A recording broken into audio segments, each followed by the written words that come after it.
Reality बताऊँ तो sir शायद 100 से ज़्यादा कंपनी में मैं अप्लाई कर चुका हूँगा सर। Naukri.com हो गया, Indeed हो गया, लिंक्डइन हो गया, बहुत कॉलेज में भी कंपनीज़ आती थी, उसमें भी अप्लाई करता था।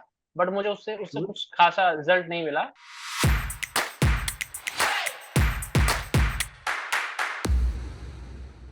गार्गी, करंटली आप जहाँ पे वर्क कर रहे हैं, उससे यस सर, पहले आपने कितनी जगहों पे अप्लाई करा था? ओवरऑल आपके यस वहाँ पे सर। इंटरव्यूज में क्या एक्सपीरियंस रहा? जैसा आप बता रहे रजिस्ट्रेशन के टाइम में आपने अप्लाई करा था, काफी जगहों से रिप्लाई नहीं आया, तो मैं चाहूंगा थोड़ा सा डिटेल में आपको सवाल बताएं कि आपने कहाँ का अप्लाई करा और कैसे अप्लाई करा, और इंटरव्यूज आपके कैसे गए? ठीक है सर। सर अगर रियलिटी बताऊँ तो सर शायद 100 से ज़्यादा कंपनी में मैं अप्लाई कर चुका हूँगा सर। और सर डिफरेंट डिफरेंट प्लेटफ़ॉर्म्स पे जैसे Naukri.com पे सबसे ज़्यादा उस पे आए, रिवर्ट आए। Naukri.com हो गया, Indeed हो गया, लिंक्डइन हो गया, बहुत कॉलेज में भी कंपनीज़ आती थी, उसमें भी अप्लाई करता था। बट मुझे उससे उससे कुछ ख़ासा रिज़ल्ट नहीं मिला। बट सर मैं ऑफ कैंपस नहीं छोड़ा। ऑफ कैंपस मैंने बहुत ज़्यादा जगह अप्लाई किया।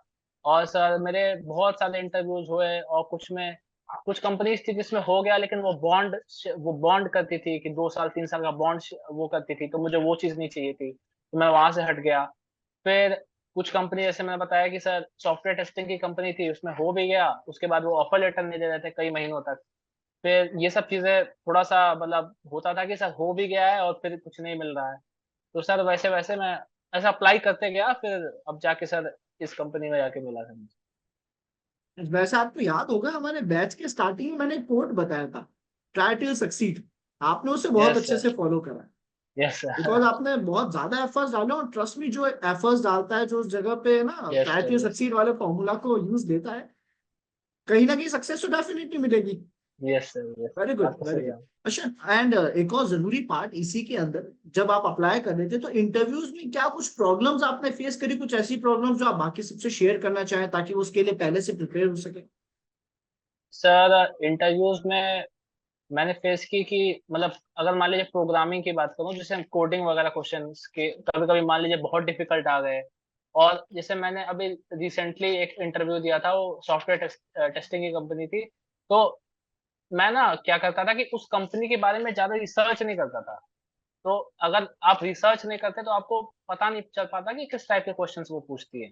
तो उसकी वजह से काफ़ी, हाँ, तो उसकी वजह से काफ़ी मेरा मतलब कभी-कभी ऐसा लगा कि नहीं कर लेना चाहिए था। और कभी-कभी बहुत कठिन क्वेश्चन पूछ दिए और वो चीज़ उन्होंने पिछली बार पूछी थी, वो चीज़ मैं देख के नहीं गया। तो वो चीज़ें सर थोड़ा मैं वो करता हूँ कि ये चीज़ें कर लेनी चाहिए। बहुत जेन्युइन और वैलिड वैलिड पॉइंट है यहाँ पे। ये मैं सभी को रिकमेंड करूंगा कि जब आप कहीं भी अप्लाई करते हैं, दो चीजें जरूर देखें। पहले उस कंपनी को आप अच्छे से समझने की कोशिश करें। आप जहाँ जॉब ज्वाइन करने जा रहे हैं, आपने जहाँ पे अप्लाई करा है, आपको उस कंपनी के बारे में एक आइडिया होना चाहिए खुद के लिए भी, ताकि आपको पता हो कि आप कहाँ वर्क कर रहे हो, उनका मोटिव क्या है, उनका गोल क्या है। और साथ ही साथ एक और बहुत इंपॉर्टेंट पार्ट के साथ, जब भी कोई कंपनी किसी वैकेंसी को निकालती है, किसी हायरिंग पार्ट को स्टार्ट करती है, तो वहां वो बहुत अच्छे से डिफाइन करती है कि उन्हें एग्जैक्टली रिक्वायरमेंट्स क्या है, उनकी रिक्वायरमेंट्स एग्जैक्टली क्या है। तो हम कोशिश करें कि उनकी रिक्वायरमेंट्स को ध्यान से देखें, और अगर वहां पे कोई भी ऐसा पार्ट है जो वीक है, तो उसे स्ट्रॉन्ग करें और उसके बाद हम वहां पे अप्लाई करें, तो बहुत अच्छा रूट लेगा।